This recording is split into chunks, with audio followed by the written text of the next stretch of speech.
அஸ்ஸலாமு அலைக்கும் வரஹ்மத்துல்லாஹி வபரகாத்துஹு. அன்பிற்குரிய சகோதர சகோதரிகளே, குழந்தைகள் மீது நம்ம அன்பு செலுத்தி வளர்க்க வேண்டும். நபிகள் நாயகம் ஸல்லல்லாஹு அலைஹி வஸல்லம் அவர்கள் அன்பு செலுத்தி இருக்கிறார்கள், தூக்கி இருக்கிறார்கள், கொஞ்சி இருக்கிறார்கள், முத்தமிட்டு இருக்கிறார்கள், தொழும்போது கூட தூக்கி வைத்துக் கொண்டு தொழுதிருக்கிறார்கள் என்பதற்கான சான்றுகள் எல்லாம் பார்த்தோம்.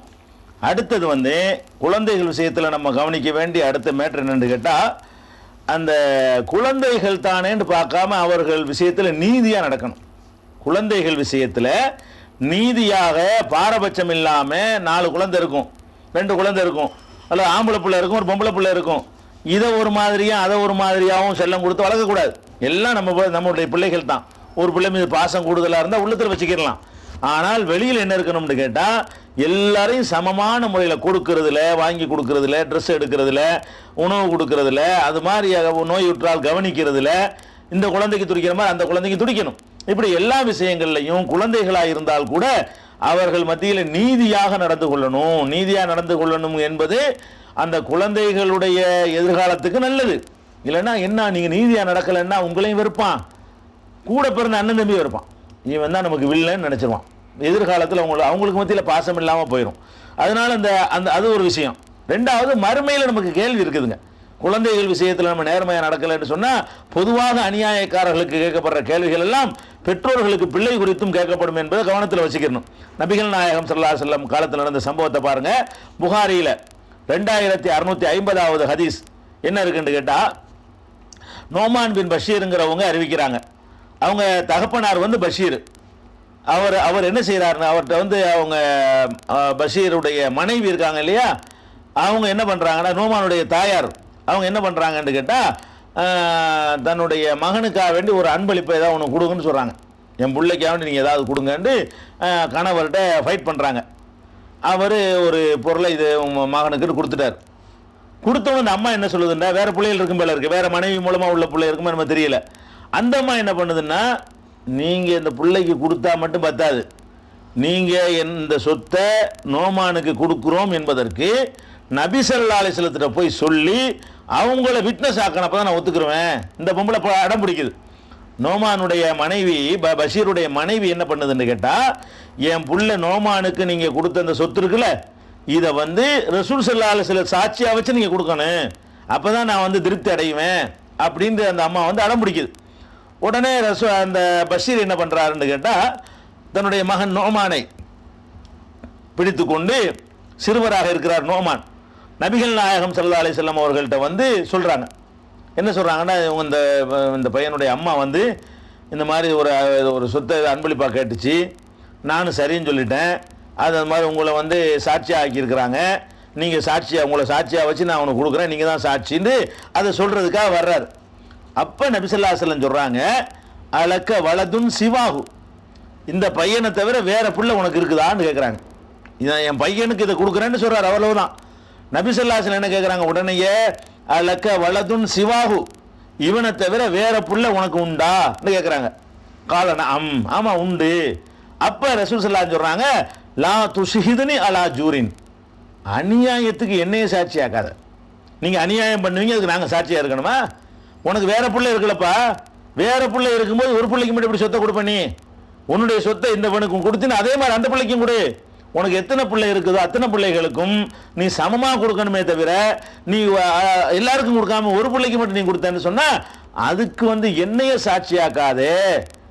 லா உஷ்ஹிது அலா ஜூரின், அநியாயத்துக்கு நான் சாட்சி சொல்ற ஆள் கிடையாது என்று நபிகள் நாயகம் ஸல்லல்லாஹு அலைஹி வஸல்லம் சொன்னதாக ஒரு கொடுக்குற விஷயம். பெத்த பிள்ளைக்கு ஒரு சொத்தை கொடுக்குறாரு, அப்படி கொடுக்கக்கூடிய நேரத்தில் வேற பிள்ளைகள் இருக்கும்போது இப்படி கொடுக்குற தப்பு, பாவம், குற்றம். 2650 புகாரில் இருக்குது. அதே மாதிரி புகாரில் அதே சம்பவம் 2586 என்ன இருக்குன்னு கேட்டால், ரசூல் ஸல்லல்லாஹு அலைஹி வஸல்லம் கேட்குறாங்க, குல்ல வலதக்க நஹல்த மிஸ்லஹு, இதே மாதிரி எல்லா பிள்ளைக்கும் கொடுத்தியான்னு கேட்குறாங்க. கொடுக்கறதுல அளவும் கரெக்டாக இருக்கணும், எல்லாத்துக்கும் கொடுக்கவும் செய்யணும். இவருக்கு என்ன கொடுக்குறோமோ எல்லாம் கொடுக்கணும். ஆம்பளை பொம்பளை இல்லை, மௌத்துக்கு பிறகுதான் ஆம்பளைக்கு 2 பங்கு பொம்பளைக்கு 1 பங்குங்கிறலாம். உசுரோடு கொடுக்குற நேரத்தில் வலதுன்னு தான் வருது. உசுரோடு கொடுக்குற நேரத்தில் எல்லாத்துக்கும் சமமாக தான் கொடுக்கணும். குல்ல வலதக்க நஹல்த மிஸ்லஹு, உன்னுடைய எல்லா பிள்ளைகளுக்கும் இதே மாதிரி நீ கொடுத்தியான்னு கேட்குறாங்க. இல்லைங்கிறாரு. அப்போ நபி ஸல்லல்லாஹு அலைஹி வஸல்லம் சொல்கிறாங்க, திருப்பி வாங்கிக்கங்கிறாங்க. கொடுத்த செல்லாதுன்ட்டாங்க. நீ கொடுத்த தப்பு, ரிட்டர்ன் பண்ணிக்க அப்படின்னு ஃபர்ஜி திருப்பி வாங்கிரு, இந்த பிள்ளைக்கு ஒரு பையனுக்கு நீ கொடுக்கக்கூடாது என்று நபிகள் நாயகம் ஸல்லல்லாஹு அலைஹி வஸல்லம் சொன்னதாக புகாரியில் 2586வது ஹதீஸில் இருக்கிறது. அதுலேயே 2587வது ஹதீஸில் இதே சம்பவத்தில் இன்னும் கூடுதலான ஒரு அறிவுரையை சேர்த்து சொல்கிறாங்க ரசூல் ஸல்லல்லாஹு அலைஹி வஸல்லம். என்ன சொல்கிறாங்கன்னு கேட்டால், இந்த மாதிரி எல்லா பிள்ளைக்கும் கொடுத்தேன்னு கேட்டோன்னு இல்லைங்கிறார்ல, அப்போ சொல்கிறாங்க ஃபத்தகுல்லாஹ், அல்லாஹ்வை பயந்து கொள்ளுங்கள்.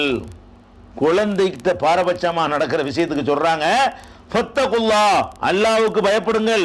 பாதிலு பைன அவுலாதிக்கும், உங்கள் பிள்ளைகளுக்கு மத்தியில் நீதியாக நடந்து கொள்ளுங்கள். குழந்தை தானே, என்ன தெரியப்போ ஏன் சொத்து நான் கொடுப்பேன் அதெல்லாம் பேச முடியாது. கொடுத்தா சமமாக கொடு, இல்லைன்னா மௌத்தா போன பிறகு அது மார்க்கப்படி கொடுத்துக்குருவாங்க, மார்க்கப்படி அவங்க எடுத்துக்கிடுவாங்க. உசுரோடு இருக்கும்போது கொடுக்குறதா இருந்தால் எல்லா பிள்ளைகளுக்கும் ஈக்குவலாக தான் கொடுக்கணும், சமமாக தான் கொடுக்கணும். வாதிலு பைன அவுலாதிக்கும், உங்கள் குழந்தைகளுக்கு மத்தியில் நீதியாக நடந்து கொள்ளுங்கள் என்று சொன்ன உடனே போய் திரும்பி வாங்கிட்டாரு. அத்தனை பேர் கொடுக்க சொத்து இல்லை, இல்லாட்டி கொடுத்துனானு பேசக்கூடாது. இல்லைப்பா நான் கொடுத்த வாபஸ் வாங்கிக்கிறேன், கொண்டா உனக்கு இல்லை, இது எல்லாத்துக்கும் உள்ளது தான், 4 பேருக்கு தர்ற மாதிரி அளவுக்கு என்கிட்ட இல்லையா, ரிட்டர்ன் பண்ணிடுங்க என்று ரசூல் ஸல்லல்லாஹு அலைஹி வஸல்லம் சொல்கிறாங்க. அப்போ என்ன விளங்குதுன்னு கேட்டால், நம்ம அந்த குழந்தைகளை சமமாக பாவிக்கணும். எல்லா குழந்தைகளும் என்ன செய்யணும், சமமாக பாவிக்க வேண்டும் என்று விளங்குறோம். எந்த அளவுக்கு சமமாக பாவிக்கணும்னு கேட்டால், அனஸ் ரலியல்லாஹு அன்ஹு அறிவிக்கக்கூடிய ஒரு ஹதீஸ், ஷோபல் ஈமான் பைஹகி அவர்களுடைய ஷோபல் ஈமானில் ஆதாரபூர்வமான அறிவிப்பாளர்களை கொண்டு பதிவு செய்யப்பட்டிருக்கிறது. ஒரு மனிதர் நபிகள் நாயகம் ஸல்லல்லாஹு அலைஹி வஸல்லம் அவர்களோடு உட்கார்ந்திருந்தார். அப்போ அவருடைய ஒரு சின்ன குழந்தை ஆம்பளை பிள்ளை ஓடி வந்துச்சு. வந்த உடனே அந்த ஒரு மனிதர் பிள்ளையும் கூட்டி வந்திருப்பார், வெளியே விட்டு வந்திருப்பார்னு நினைக்கிறேன். ஆம்பளை பிள்ளை ஓடி வந்த உடனே அதை தூக்கி முத்தமிட்டு மடியில் உட்கார வச்சுக்கிட்டார். நபி ஸல்லல்லாஹு அலைஹி வஸல்லம் அவர்கள் பக்கத்தில் இருந்த ஒரு ஆள் உட்காந்து பேசிகிட்டு இருக்கும்போது அவர் பிள்ளைய தேடி ஓடியாவது அவருடைய பையன் வர்றார், குழந்தை ஆம்பளை பிள்ளை, மடியில் உட்கார வச்சுக்கிட்டாரு. கொஞ்ச நேரம் சென்று அவருடைய பொம்பளை பிள்ளையும் ஒடியாருது, அதுவும் சின்ன பிள்ளை தான், புனையத்தும் சின்ன பிள்ளை தான் ஒடியாருது. வந்தவொன்னு என்ன செஞ்சாருன்னா அதையும் தூக்கி மடியில் உட்கார வச்சுக்கிட்டார். அப்போ ரசூல் ஸல்லல்லாஹு அலைஹி வஸல்லம் சொன்னாங்க, ஃபமா அதல்த பைனஹுமா, நீ 2 பேருக்கும் நீதியாக நடக்கலைங்கிறாங்க. பாருங்க, அதாவது ஆம்பளை பிள்ளை வரும்போது தூக்கி முத்தமிட்டு உட்கார வச்சாரு, பொம்பளை பிள்ளை வரும்போது தூக்கி உட்கார வச்சுக்கிட்டார். மைனஸ் முத்தம். அப்போ நீ 2 பேரையும் சமமாக நடத்துறீங்களப்பா, அது ஆம்பளை பிள்ளைக்கு ஒன்று பொம்பளை பிள்ளைக்கு ஒன்று, இது சின்ன ஒரு மேட்ரு, அதை தூக்குனாரு உட்கார வச்சுக்கிட்டாரு. இதையும் வெறுக்கலாம் இல்லை, இதையும் தூக்கி மடியில் உட்கார வச்சுக்கிட்டாரு. ஆனால் ஆம்பளை பிள்ளையை தூக்கி முத்தம் கொடுத்து உட்கார வச்சுலப்பா, அதே மாதிரி இந்த பொம்பளை பிள்ளைங்க செஞ்சிருக்கணுமா இல்லையா என்று நபி ஸல்லல்லாஹு அலைஹி வஸல்லம் சொல்லிட்டு நீ நடக்கிற நீதி கிடையாது. அப்போ நீதி எவ்வளவுக்குன்னு பாருங்க, இதை கொடுக்கறதுக்கு தான் நீதி இல்லை, எதுலாம் நீதி வருதுன்னு பார்க்க வேண்டும். ஒரே மாதிரி தப்ப ஒரு பையன் செஞ்சால் கடுமையாக கண்டிக்கிறது, அதே தப்ப இன்னொரு பையன் செய்யும் போது அதை கண்டுக்கிறாமல் இருக்கிறது, அதை மென்மையாக கண்டிக்கிறது. ஒரு பையன் 100க்கு 100 மார்க் வாங்கிட்டு வந்தால் நல்லா பாராட்டுறது, இன்னொரு பையன் அவன் பெருசாக வாங்கிட்டு வந்தார் மார்க்கு அப்படிங்கிறது, இதெல்லாம் வர்றதில்ல. அதாவது சின்ன மேட்டராக இருந்தாலும் சரி, பிள்ளைகளுக்கு மத்தியில் நமக்கு பாரபட்சமே காட்டவே கூடாது. பாரபட்சம் காட்டுறதுனால தான் குடும்ப பகை எதிர்காலத்தில் இந்த அன்புகள்லாம் அடிபட்டு போகிறது. பெற்றோர்களுக்கு கஞ்சி ஊற்றாமல் பிள்ளைகள் விரட்டுறதுக்கெல்லாம் காரணம் என்னென்னு கேட்டால் வெறுப்பு உண்டாது. தகப்பனை வில்லனாக பார்க்குறான், கூட பிறந்த சகோதரர்களை எதிரியாக பார்க்குறான். அந்த நிலைமையை இந்த மாதிரியான செயல்கள் உண்டாக்கிவிடும். அதனால் குழந்தைகள் விஷயத்தில் பாரபட்சம் காட்டி வளர்த்துறாதீங்க. இது முக்கியமான ஒரு மேட்ரு. அடுத்த மேட்ரு என்ன தெரியுமா, இந்த குழந்தை மேட்டரில் அதாவது தப்பு செஞ்சிட்டாங்கன்னு அறிவுரை சொல்லணும். நம்மள்கிட்ட என்ன பழக்கம் இருக்குன்னு கேட்டால் திட்டுறது, சபிக்கிறது. திட்டுறது கூட ஓகே, திட்டலாம், சப்பு ஓகே. திட்டுறது என்ன அர்த்தம், ஏன்டா அப்படி செஞ்ச, ஒழுங்காக செய்ய வேண்டியதானாடா, இதெல்லாம் கேட்கலாம். அறிவு இருக்கான்னு கேட்கலாம், அது வேறு விஷயம். சபிக்கிறேன்னு என்ன தெரியுமா, நம்ம இன்னைக்கு பார்த்தோம்னு சொன்னால் சுப்ஹானல்லாஹ் ரொம்ப மோசமாக இருக்குது, நாசமாக போவா. எதுக்கு, ஒரு தாய் அல்ல தகப்பன் தாம் பெற்ற புள்ள ஒரு தப்பு செய்யும் பொழுது நீ நாசமாக போ, உருப்படாமல் போ, ஒன்றுக்கும் உதவாமல் போ, கஞ்சிக்கு உதவ மாட்டே, கஞ்சா கடைக்கும் ஆக மாட்டே, கல் கடைக்கும் ஆக மாட்டே, இப்படி எல்லாம் என்ன செய்யறது, ஒன்றுக்கும் உருப்படாமல் போ, நாசமாக போ, இப்படி எல்லாம் என்ன செய்யறது, ஹராபா போ. எங்கள் ஊரில் கிராவா போவாங்க, கிராண்டா ஹராபுங்கிறாங்களா, அப்படி சொல்கிறாங்களா அரபியில் திட்டா, ஹராபா போ, நாசமாக போ அப்படின்னு சொல்கிறது. பொம்பளை பிள்ளையை திட்டாத என்ன செய்யறது, தாலியா இருப்பா, தாலின்னு சிலாத்தில் ஒன்று கிடையாது. ஆனால் அதுக்கு என்ன அர்த்தம், கல்யாணம் பண்ணி உன் புருஷன் செத்து போய் நீ வாழா வெட்டியா வந்து உட்காந்துருன்னு அர்த்தம். அப்ப இந்த மாதிரி தாலி ஏற்பால் போன்ற வாசகங்களை எல்லாம் சர்வசாதாரணமாக நம்ம முஸ்லீம் சமுதாய குடும்பங்கள்ல பயன்படுத்தி கொண்டிருக்கிறத பார்க்கிறோம். இதை பற்றி மார்க்கம் என்ன சொல்லுது? இப்படி சொல்லலாமா? இது கூடுமா?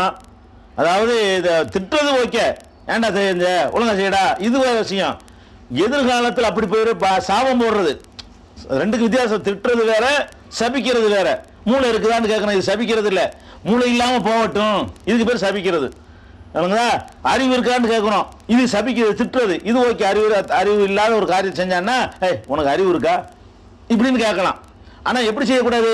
அறிவு இல்லாம போ, முட்டா போயிலா போ, ஒண்ணுக்கும் இல்லாம ஆவாம போ, பிச்சைக்காரனா போ இப்படின்னு சொல்லி என்னமோ ஒரு ஆசி வழங்குற மாதிரி என்ன செய்யறது, சொல்லி விட்டுறது. இது ஒரு பிரார்த்தனை மாதிரி ஏறக்குறைய. இந்த சாபம் போடுவது என்பது மார்க்கத்தில் உண்டாண்டு கேட்டா, நபிகள் நாயகம் ஸல்லல்லாஹு அலைஹி வஸல்லம் என்ன சொல்றாங்கன்னு கேட்டா, ஒரு நாள் சொல்றாங்க, நான் நரகவாசிகளில் அல்லாஹ் எனக்கு எடுத்து காட்டினா அதில் அதிகமாக பெண்கள் தான் இருந்தாங்கன்னு சொல்கிறாங்க. அப்போ இப்போ அந்த பெண்கள் கேட்குறாங்க, அது ஏன் அப்படி? ஆம்பளை எல்லாரும் தான் தப்பு பண்ணுறோம், இதில் பாதி அதில் பாதி பேர் சொர்க்கத்து நரகத்திலையும் கலந்து கிடக்க வேண்டியது தானே, அது ஏன் நாங்கள் மட்டும் ஜாஸ்தியாக இருக்கணும், அதிகமாக இருக்கணும் அப்படின்னு சொல்லும் பொழுது நபிகள் நாயகம் ஸல்லல்லாஹு அலைஹி வஸல்லம் சொன்ன பதில் என்ன தெரியுமா? 2 தான். உங்கள்கிட்ட ஆம்பளையில விட கூடுதலாக இருக்கக்கூடிய தன்மை என்னன்னு கேட்டால், துக்சிர்னல் லஅன, நீங்க இந்த சாபம் போடுறதுக்கு பாருங்க ரொம்ப ஜாஸ்தி. உங்களுக்கு எதுக்கு எடுத்தாலும் உங்களுக்குள்ள திட்டிக்கிறது, பேசிக்கிறது, அடுத்த பொம்பளை சண்டை போடும்போது எல்லாமே என்ன செய்யறது, சபிக்கிறது. அதாவது தொலைஞ்சு போ, நான் உருப்படம் போ அப்படின்னு கடவுள் அல்லாஹ்வுடைய அதிகாரத்தை கையில வச்சுக்கிற மாதிரி அந்த மாதிரி விட்டுறதுக்கு பாருங்க, இது உங்கள்ட்ட ஜாஸ்தியா இருக்கிறது. 2வது, கணவனுக்கு நீங்க நன்றி கட்டத்தனமா நடக்கிறீங்கிறாங்க. இதெல்லாம் திருமணமா வேற டாபிக்ல பேச போறோம், அதுக்கு அந்த டாபிக் வேணாம். முதல் டாபிக் என்ன தெரியுமா? இந்த 2 செயல்ல ஒண்ணு கணவனுக்கு நன்றி கட்டத்தனமா நடக்கிறீங்க, 1வது நீங்க அதிகமா சபிக்கிறீங்கிறாங்க. இந்த அதிகமாக சபித்தல் என்பது நரகத்தில் கொண்டு போய் சேர்ப்பதற்குரிய கூடுதலான காரணமாக அமைந்திருப்பதை இந்த ஹதீஸ்ல பார்க்கிறோம். இது புகாரியில 304வது ஹதீஸ்ல நீங்கள் பார்க்கலாம். எந்த அளவுக்கு ரசூல் ஸல்லல்லாஹு அலைஹி வஸல்லம் சொல்றாங்கன்னு கேட்டா, அதாவது சபிக்கிறத பத்தி ரசூல் ஸல்லல்லாஹு அலைஹி வஸல்லம் ஒரு சஃபர்ல பிரயாணத்தில் போய் கொண்டிருக்கிறார்கள். பிரயாணத்தில் போய் கொண்டிருக்கக்கூடிய நேரத்தில் அது ஒரு ஒட்டகம் சண்டித்தனம் பண்ணுது, ஒருத்தருடைய ஒட்டகம் சண்டித்தனம் பண்ணுது. அவர் ஒட்டகத்தை சபிக்கிறார். நல்லா கவனிங்க, புள்ளைய கூட சபிக்கல. அவர் என்ன பண்றாருன்னு கேட்டா, ஒட்டகத்தை சபிக்கிறார். சபிச்சு முற்பட நாசமா போ ஒட்டகம்னு சொல்லிவிடுறாரு. உடனே ரசூல் ஸல்லல்லாஹு அலைஹி வஸல்லம் என்ன செய்றாங்க தெரியுமா? அவர் என்ன செய்றாங்க தெரியுமில, இந்தாப்பா நீ இறங்கு, முதல்ல நீ நம்ம கூட வரக்கூடாது, நீ என்ன செய்யக்கூடாது, எங்களோட இந்த லஅனத்து செய்யப்பட்ட ஒட்டகத்தை கூட்டி எங்களோட வராது, இறங்கு, அது சபிச்சிட்டீல, நாசமா போண்டில, நாசமா போன்றதை சொல்லிவிட்டு அப்புறம் அதையும் சேர்த்து நீ கூட்டிட்டு வருவ, அது சபிக்கப்பட்டது ஆயிடுச்சா இல்லையா என்று ரசூல் ஸல்லல்லாஹு அலைஹி வஸல்லம் சொல்லிவிட்டு சொன்னார்கள். அதான் முக்கியம். சொல்லிவிட்டு நமக்கு சொல்ற அறிவு என்ன தெரியுமா? லா ததவு அலா அம்புசிக்கும் வலா ததவு அலா அவுலாதிக்கும் வலா ததவு அலா அம்பாலிக்கும். 3 சொல்றாங்க. மக்களே, நீங்கள் உங்களுக்கு எதிராக நீங்கள் சபித்துக் கொள்ளாதீர்கள், உங்களுக்கு எதிராக துவா செஞ்சிடாதீங்க. நான் தொலைஞ்சு போகக்கூடாதா, நான் நாசமா போனா நல்லா இருக்குமே என்று தனக்கு எதிராகவே நீங்கள் உங்களை சபித்துக் கொள்ளாதீர்கள். 1.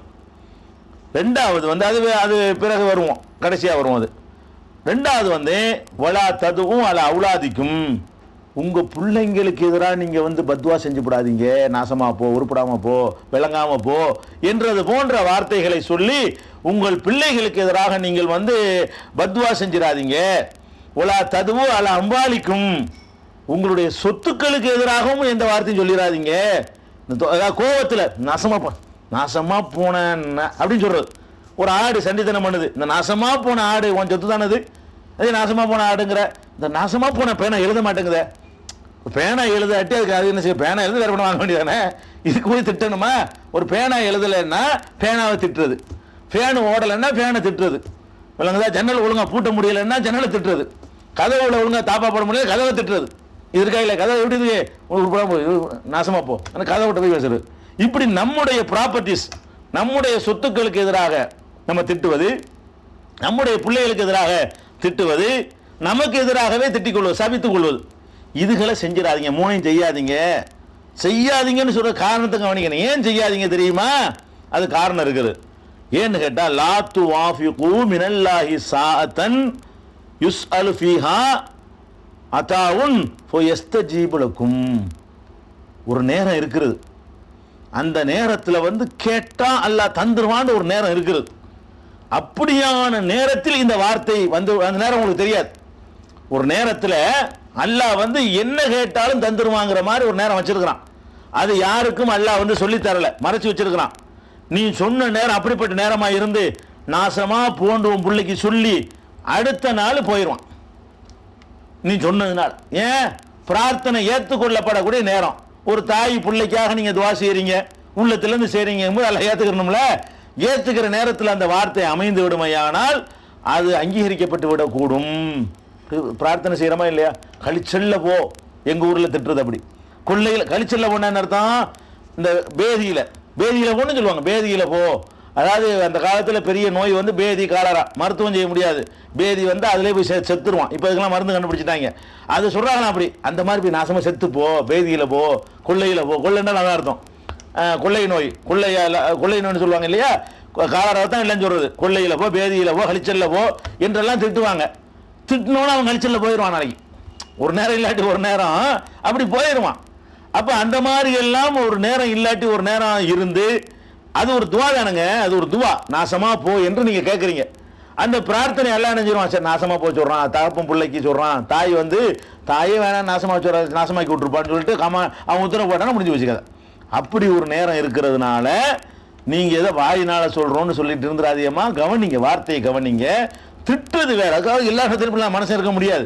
கடுமையான முகத்தை வச்சுக்கிறங்க, பேசிக்க ஒரு நேரம் ஒரு தப்பு செய்யும் போது கடுமையை காட்டுங்க, அதெல்லாம் ஓகே. இது முஸ்லீம்ல 5328வது ஹதீஸ்ல நீங்கள் பார்க்கலாம். அப்ப இதுல வந்து நம்ம இந்த குழந்தைகளை பேசுகிற நேரத்தில் இந்த மாதிரி திட்டுறது, சபிக்கிறதெல்லாம் இருக்கக்கூடாது. ஒரு சின்ன உதாரணத்துக்கு சொல்வதா இருந்தா, ஒரு இந்த எப்படி இந்த பிரார்த்தனை பலிக்குதுங்கிறதுக்காக சொல்றேன். ஒரு காலத்தில் நபிகள் நாயகம் ஸல்லல்லாஹு அலைஹி வஸல்லம் சொன்ன சம்பவம் ஒரு காலத்தில் உள்ள நமக்கு ஆதாரமாகாது. ஆனால் நபிகள் நாயகம் ஸல்லல்லாஹு அலைஹி வஸல்லம் அவர்கள் இந்த சம்பவத்தை எடுத்து சொல்றாங்க. ஒரு காலத்தில் ஜுரைஜ் என்று ஒரு ஆள் இருந்தார்.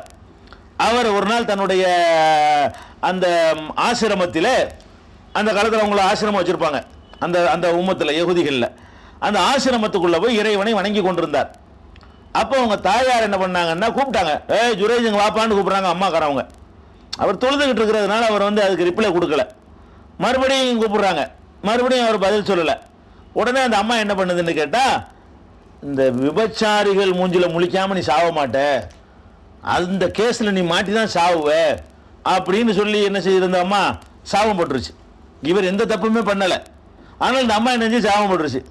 அது வந்து என்னன்னா, அது இந்த ரசூல் ஸல்லல்லாஹு சொன்னாங்க இல்லையா, அது ஏத்துக்கிற நேரம், அந்த மாதிரி நேரமா இருந்துச்சு போல இருக்கு.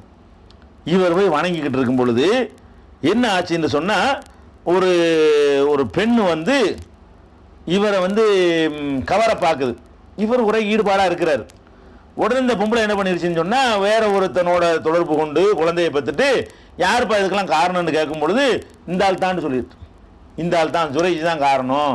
அப்புறம் ஊர்லாம் சேர்ந்து வந்து அவர் ஆசிரமத்தை கொட்டச்சு அவரை கொள்ள வந்து பெரிய பிரச்சனை ஆகி போய் கடைசியில் அவர் என்ன பண்றாரு, அந்த குழந்தை பெற்றுட்டு அந்த குழந்தையை கூப்பிட்டு, இந்த அவங்க அப்பன் யாருன்னு சொல்லு அப்படின்னு சொல்றாரு. அவர் நல்லடியாராக இருந்ததுனால எல்லாம் என்ன பண்ணிட்டான், அது அந்த குழந்தையை பேச வச்சு, அது வந்து இந்த இந்த ஆடு மேய்க்கிறவன் தான், நீங்க இல்லை அப்படின்னு அந்த குழந்தை சொன்னிச்சான். அதோட அவர் தப்பிச்சுக்கிட்டாராம். இது என்னன்னு கேட்டா, ஒரு தாய் இவர் எந்த தப்பு பண்ணாம இருந்தும் கூட நீ இந்த மாதிரி விபச்சாரிகள் கேஸ்ல மாட்டுவேன்னு சொன்னது பாருங்க, அப்படியே நடந்து போயிடுச்சு.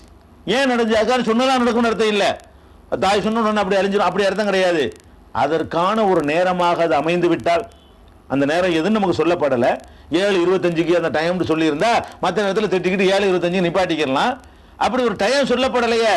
இப்போ சொல்லப்படலைங்க என்ன பண்றது, அந்த நேரத்தில் எந்த நேரத்திலையும் இந்த வார்த்தை வந்துடலாம். இந்த ஜுரைஜுக்கு ஏற்பட்ட கதி எதில் இருக்குது, இந்த ஜுரைஜுடைய சம்பவம் வந்து புகாரியில் 2482வது ஹதீஸாக பதிவு செய்யப்பட்டிருக்கிறது. அதனால தாய் தந்தையர்கள் தங்கள் பிள்ளைகளுக்கு எதிராக வளரக்கூடிய நேரத்தில் என்ன செய்யக்கூடாது, வார்த்தைகளை விட்டுறக்கூடாது, ஒன்னோட ஒன்று சொல்லிடக்கூடாது.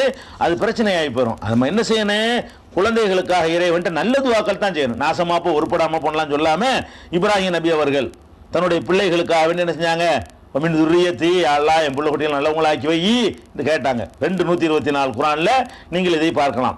அதே மாதிரி இப்ராஹிம் நபி அவர்கள் 228 என்னையும் எங்கள் பிள்ளை என்னையும் என்னுடைய மகன் இஸ்மாயிலையும் எங்களுடைய வழித்தோன்றல்களையும் நல்லடியார்களை ஆக்கி வைப்பாயாக வஜால்னா முஸ்லிமைன் இலக்கு துர்ரியத்தினா உம்மத்த முஸ்லிமத்தன் இலக்க அப்படிங்க சொல்லி அவங்க சந்ததிகளுக்காக வேண்டி நல்லதுவா தான் செஞ்சிருக்கிறாங்க. அதே மாதிரி ரப்பிஜல் நீ முகீம சலாத்தி துர்ரியத்தி இறைவா என்னையும் என் புள்ள குட்டிகளையும் தொழுகை நிலைநாட்டக்கூடியவனை ஆக்கி வைப்பாயாக 14:40 இப்ராஹிம் நபி துவா செஞ்சிருக்கிறாங்க. அதே மாதிரி நம்ம இந்த மாதிரி பிரார்த்தனைகள் செய்யணுமே தவிர உள்ளதீன யகூலுன ரப்பனா ஹப்லனா மின் அஸ்வாஜினா வ ذُرِّيَّاتِنَا குர்ரத அயுனின் வஜால்னா லில் முத்தகீன இமாமா, அல்லாஹ் எங்கள் மனைவி மக்கள்ல இருந்து ஒரு கண்குளிர்ச்சி ஏற்படுத்தி வைப்பாயாக. இது மாதிரி எல்லாம் குழந்தைகள் சம்பந்தமாக நம்ம கேட்கறத விட்டுப்புட்டு நம்ம நல்லது செஞ்சு குழந்தைகளுக்கு அல்லாஹ்விடத்துல நல்லபடியான வாழ்க்கை கொடு, நீ நல்லா சில பேர் அப்படி திட்டுவாங்க. சில எங்க ஊர்ல எல்லாம் சில மக்கள் என்ன செய்வாங்கன்னா, பாராட்டத்தக்க விஷயம் ஏதாவது தப்பு செஞ்சாருங்க, ஆனால் நல்லா இருப்பான் திட்டுறது நல்லா இருப்பான்னு திட்டுவாங்க. அது பாருங்க வாசகம் கூட அழகா இருப்பாருங்க, நல்லா இருப்பான் நாசமா போவான்னு சொல்றதுக்கு பதிலாக அது கோபத்தில் சொல்லும் பொழுது ஆனால் நல்லா இருப்பான் போட்டு உடச்சி பிடியடா அப்படின்னு சொல்லுவாங்க. இது நல்லது. இது குற்றம் கிடையாது. நல்லா இருப்பாங்கிற வார்த்தை எல்லாம் பழிச்சு போச்சுன்னு சொன்னா அதுக்குரிய நேரமாக இருந்தால் நல்லா இருந்துட்டு போறான். அதனால அந்த மாதிரி சொல்லக்கூடிய மக்களும் இருக்கிறாங்க. அப்படித்தான் நம்ம பிள்ளைகள் விஷயத்தில் இருக்கணுமே தவிர சபிக்கிறது இந்த மாதிரி நாசமா உருப்படாமல் போறதுங்கிறதெல்லாம் நம்ம தவிர்த்து கொள்ள வேண்டும். அடுத்து இந்த குழந்தைகள் சம்பந்தமாக இன்னும் சில அறிந்து கொள்ள வேண்டிய செய்திகள்லாம் இருக்கிறது. இதில் குழந்தைகளுக்கு செய்ய வேண்டிய கடமைகள் வரை ஓரளவுக்கு நம்ம பார்த்திருக்கிறோம். இந்த நிகழ்ச்சியை ஒட்டி பல கேள்விகளை சில சகோதரிகள் எழுப்பிக் கொண்டிருக்கிறார்கள். இது தொடர் நிகழ்ச்சியாக இருக்கிற காரணத்தினால் அந்த கேள்விகளுக்கெல்லாம் நீங்கள் 10:30 மணிக்கு ஒளிபரப்பாகிற உங்கள் மார்க்கம் நிகழ்ச்சியில முன்னுரிமை கொடுத்து அந்த கேள்விகளுக்கெல்லாம் இன்ஷா அல்லாஹ் நம்ம பதில் சொல்லிடுவோம். ரமலானில் வரக்கூடிய அந்த கேள்விகளுக்கெல்லாம், இந்த தலைப்பை ஒட்டி வர்ற கேள்விகளுக்கெல்லாம் 10:30 மணி நிகழ்ச்சி நீங்கள் தொடர்ந்து பார்த்துட்டு வாங்க.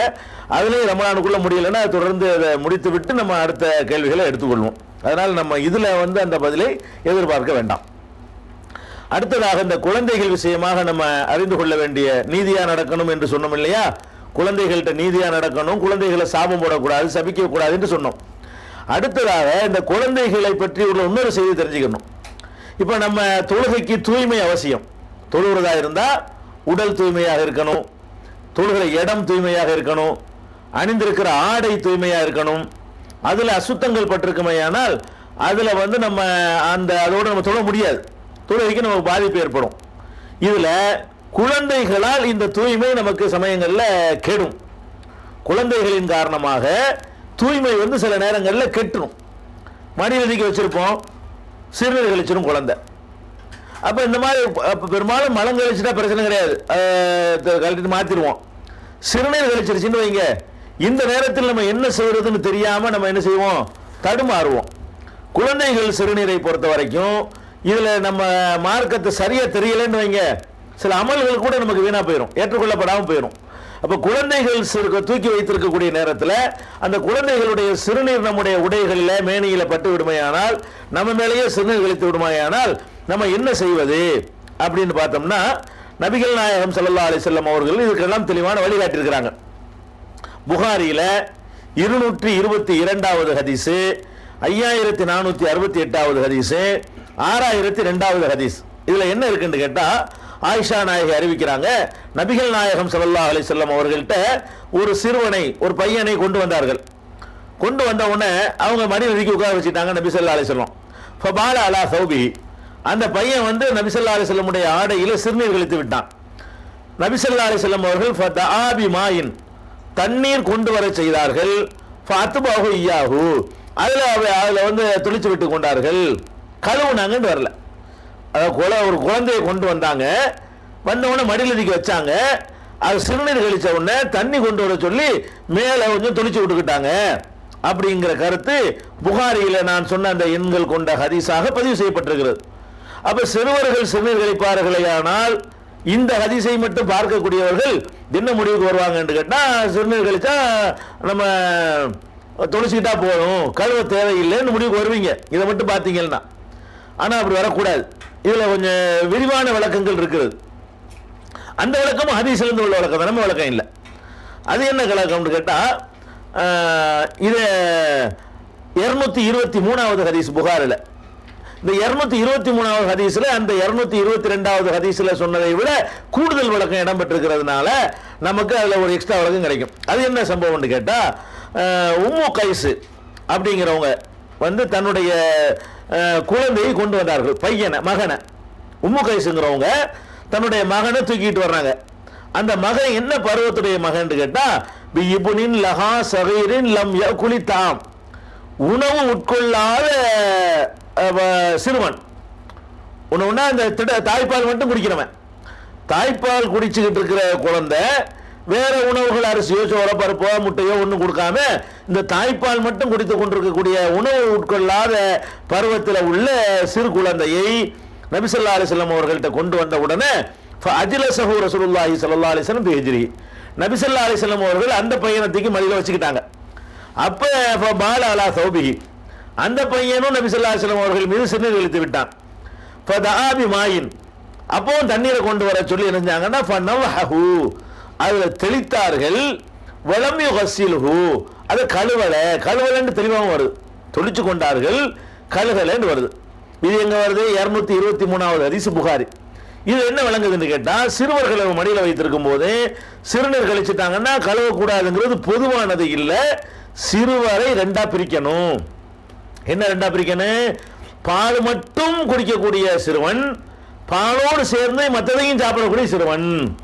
தாய்ப்பால் மட்டும் குடிச்சுக்கிட்டு இருக்கிற பருவம் இருக்குல்ல, அது எவ்வளவு நாளைக்கு, ஒரு 2 மாசம் 3 மாசம் விட்டு கொடுப்பாங்களா, அது இருக்கும், அந்த மாதிரி வச்சுக்கணும். அதுக்கப்புறம் என்ன செய்வாங்கன்னு கேட்டா, தாய்ப்பாலோட சேர்த்து வேற வேற உணவுகளை என்ன செய்வாங்க, சேர்த்துக்கிடுவாங்க. அப்ப தாய்ப்பால் மட்டும் குடிக்கிற பருவத்து குழந்தையா இருந்தால் அந்த குழந்தை சிறுநீர் கழிச்சு விடுமையானால் அதை கழுவ தேவையில்லை. சும்மா தண்ணியை தொளிச்சுக்கிட்டு சாமி தொழுவலாம். அதே ஆடை அணிஞ்சுக்கிட்டு என்ன செய்யலாம், மேல அப்படி தொளிச்சுக்கிற வேண்டியது ஒரு ஃபார்மாலிட்டிக்கு தான். அது தொளிச்சாலும் அதில் தான் இருக்க போகுது, விளங்குதா? அது ஒரு இபாதத்தை. அது ரசூலுல்லாஹ்வுடைய கேள்வி கேட்க முடியாது. நபி ஸல்லல்லாஹு அலைஹி வஸல்லம் அப்படி செஞ்சிருக்கிறாங்க. அதை கழுவணும் தேவை கிடையாது. வேட்டியை அவுத்து கழுவணும், பாவாடை அவுத்து கழுவணும், சேலை கழுவணும் அவசியம் கிடையாது. இது ஆணும் பெண்ணு எல்லாத்துக்கும் உள்ளதான். தாய் மேல சிறுநீர் கழிச்சாலும், தந்தை மேல சிறுநீர் கழிச்சாலும், சட்டையில சிறுநீர் கழிச்சாலும், பனியன் மேல மணியில் உட்கார்ந்து சிறுநீர் கழிச்சாலும் குழந்தையுடைய பருவம் என்னன்னு பார்க்கணும். தாய்ப்பால் மட்டும்தான் குடிக்கிற பருவமா, வேற உணவுகளும் சாப்பிடக்கூடிய பருவமா?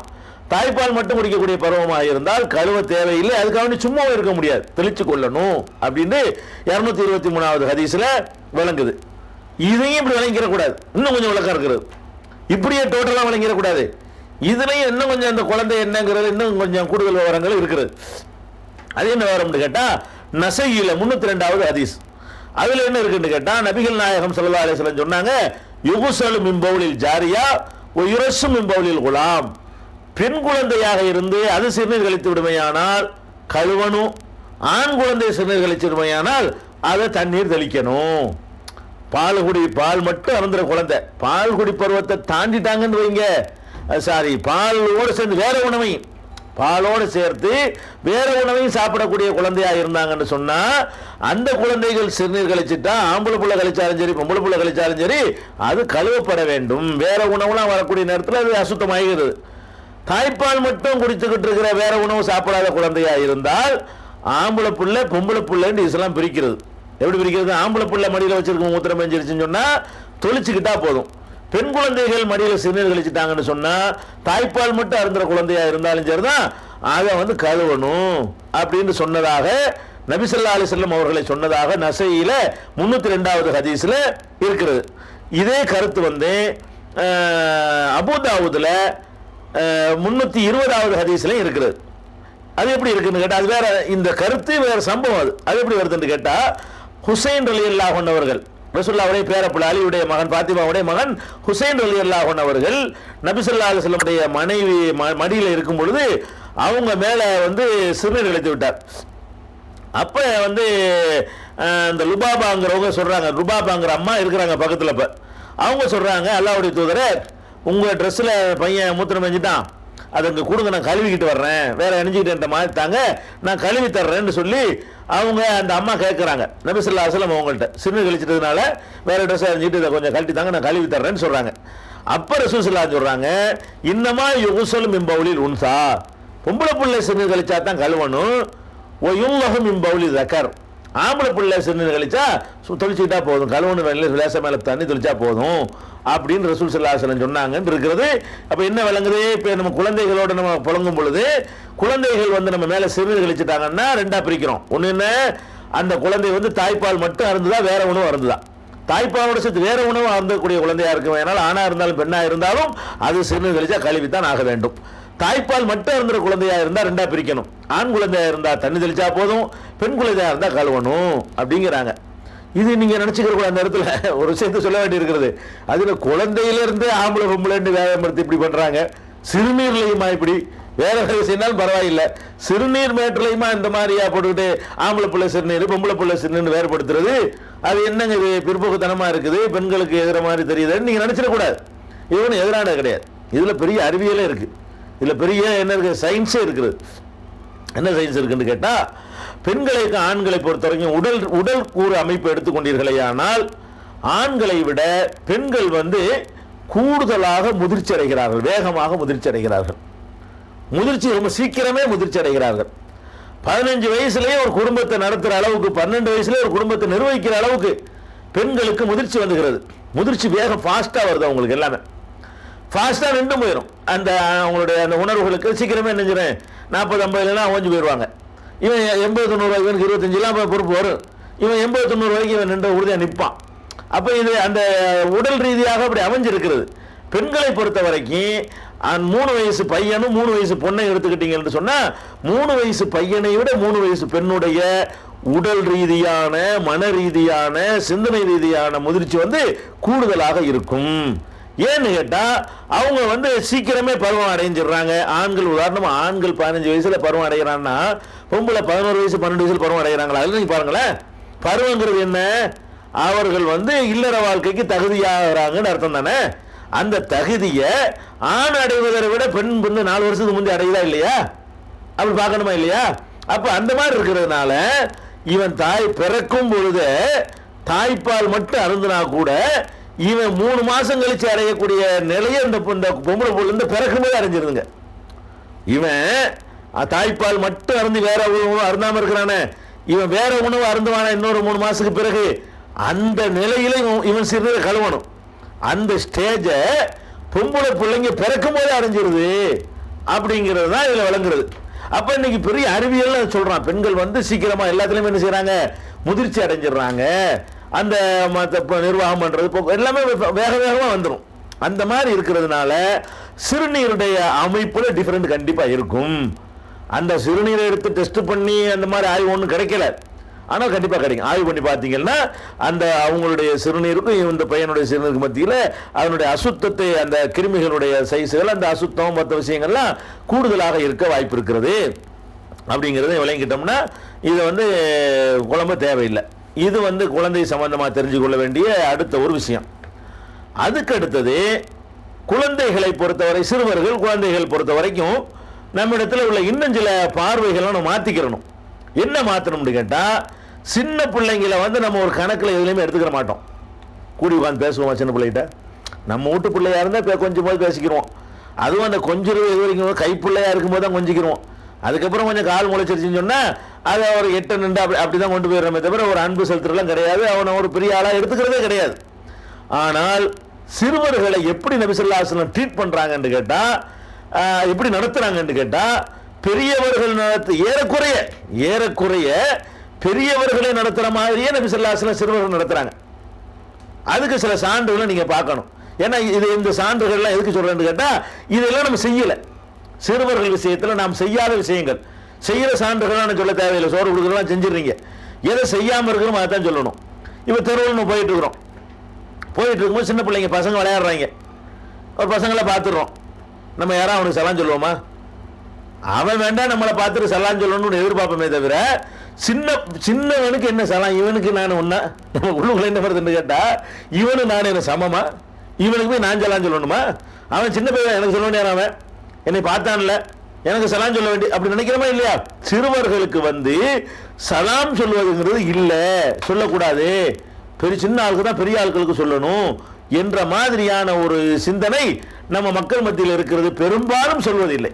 பெரும்பாலும் சின்னவர்களை பார்க்கும் பொழுது பெரியவங்க சலான் சொல்வது இல்லாத பார்க்கிறோம்.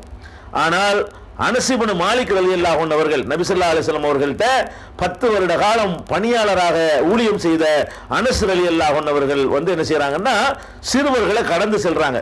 கடந்து செல்லும் பொழுது மர்ரலா சுபியானின் வஸல்லம அலைஹிம், அவர்களுக்கு சலாமும் சொன்னார்கள். சின்ன பிள்ளைங்களை கடந்து போகும்போது அஸ்ஸலாமு அலைக்கும் சொல்லிட்டு போறாங்க. பசங்களை பார்த்துட்டு அஸ்ஸலாமு அலைக்கும்ங்கறாங்க. 3 வயசு 5 வயசு பிள்ளைகளா இருந்தா கூட அஸ்ஸலாமு அலைக்கும் அலைக்கும் சலாம் சொல்லும்டா சலாம் சொல்லிட வேண்டியதான். அப்ப அஸ்ஸலாமு அலைக்கும்னு சொல்றாங்க. அப்ப அவங்க சலாம் சொன்னா பெரிய மார்க்க ஆதாரமா, அவர் சொன்னா நமக்கு தீனாகாது. அனஸ் ரலியல்லாஹு அன்ஹு சொந்தமா சொல்லியிருந்தாருன்னு சொன்னா அதுல நமக்கு மார்க்கம் கிடையாது. சலாம் சொல்லிவிட்டு அனஸ் ரலியல்லாஹு அன்ஹு சொல்ற பதில் என்ன தெரியுமா? கான நபி ஸல்லல்லாஹு அலைஹி வஸல்லம் யஃபாலுஹு, நபிகள் நாயகம் ஸல்லல்லாஹு அலைஹி வஸல்லம் இப்படி செய்வாங்க.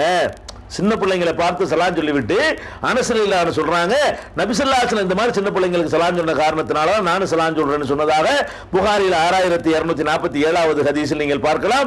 அதனால சிறுவர்கள் விஷயத்தில் நடந்து கொள்ள வேண்டிய அடுத்த முறை என்னன்னு கேட்டா, நம்ம வந்து அவர்களுக்கு என்ன செய்யணும்? சலாம் சொல்லணும் வரும். அதே மாதிரி வந்து நம்மளோட நம்ம ஒரு ஆளுக்கு உடம்பு சரியில்லை, நோய்வாய்ப்பட்டாரு, நம்மளுடைய நண்பராக இருக்கார், நம்ம தெரிஞ்சவராக இருக்காருன்னு வைங்களேன், நம்ம நோய் விசாரிக்க போவோம். எப்போ போவோம் தெரியுமா?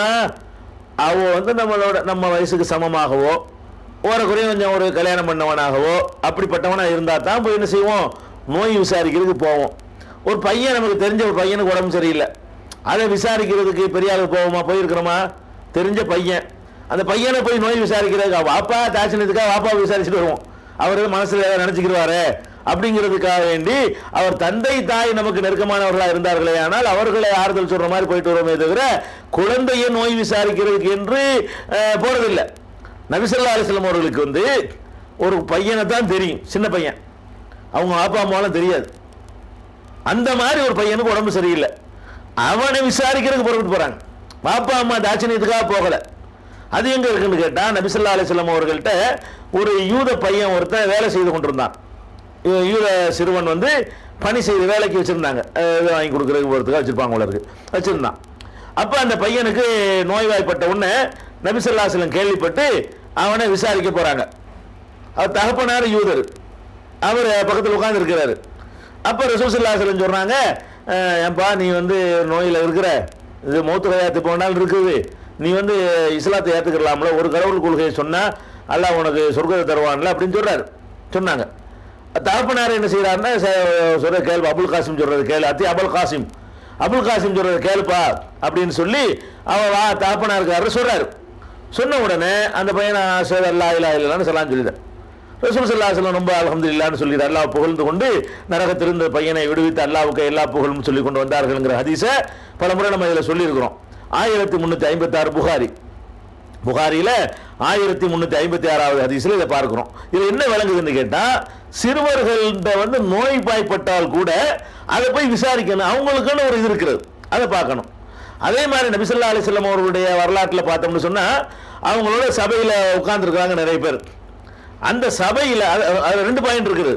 சபையில் உட்கார்ந்து இருக்கும் பொழுது பெரியவர்கள் மாத்திரம் அந்த சபையில் உட்கார்ந்துருக்கல, சிறுவர்களும் உட்கார்ந்துருக்கிறாங்க. நபி ஸல்லல்லாஹு அலைஹி வஸல்லம் அவர்களுடைய சபையில பெரியவர்கள் மாத்திரம் உட்கார்ந்துருக்கல, சிறுவர்களும் சேர்ந்து உட்கார்ந்துருக்கிறாங்க.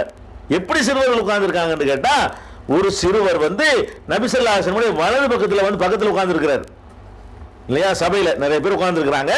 வலது பக்கத்தில் நபி ஸல்லல்லாஹு வலது பக்கத்தில் ஒரு சின்ன ஆள் அபூபக்கர் ரலியல்லாஹு அன்ஹு வந்து இடம் இல்லாம இடது பக்கம் வந்து உட்கார்ந்துக்கிட்டாரு. மற்றவங்களாம் அப்படி முன்னாடி உட்கார்ந்துருக்கிறாங்க, ஆள்கள்லாம் நிறைய உட்கார்ந்துருக்கிறாங்க. அந்த நேரத்தில் கொஞ்சம் பால் வருது, எல்லாத்துக்கும் கொடுக்க சொல்லி. நபி ஸல்லல்லாஹு அலைஹி வஸல்லம் வந்து பால்னா ஒட்டகத்தில் நிறைய லிட்டர் கணக்கில் கறக்கும்ல, கறந்த பாலை கொடுத்துட்டு எல்லாத்துக்கும் குடிங்கன்னு கொடுப்பாங்க. அந்த பால் வந்த உடனே எல்லாத்துக்கும் இப்போ சப்ளை பண்ணணும். சப்ளை பண்ணும் பொழுது நபி ஸல்லல்லாஹு அலைஹி வஸல்லம் என்ன பண்றாங்க தெரியுமா? அவங்க நமக்கு ஒரு சட்டம் சொல்லி தந்திருக்காங்க, எந்த ஒரு காரியத்தை செஞ்சாலும் வலப்புறத்திலிருந்து செய்யணும், ஸ்டார்ட் பண்ணணும். இடப்புறத்துக்கு முக்கியத்துவம் கொடுக்காது, ஆளுக்கு முக்கியத்துவம் கொடுக்கக்கூடாது. வலது பக்கம் இடது பக்கங்கிறது தான் முக்கியத்துவம் கொடுக்கணும். அந்த அடிப்படையில் நபி ஸல்லல்லாஹு அலைஹி வஸல்லம் என்ன பண்றாங்கன்னா, வலது பக்கம் யார் இருக்கா? இப்ப ஒரு பொடியன். இடது பக்கம் யார் இருக்கா? அபூபக்கர் ரலியல்லாஹு அன்ஹு. அவங்க வந்து அவங்க காலத்தில் ரசூலுல்லாஹ்வுக்கு அடுத்து மதிக்கப்பட்டவங்க. ரசூலுல்லாஹ்வுக்கு அடுத்து ஒரு ஸ்டேஜ் கிடையாது, அந்த இடம் காலி தான். இருந்தாலும் இந்த உம்மத்தில் சிறந்தவர் அபூபக்கர் சித்திக் ரலியல்லாஹு அன்ஹு அவர்கள் இந்த பக்கம் இருக்கிறாங்க.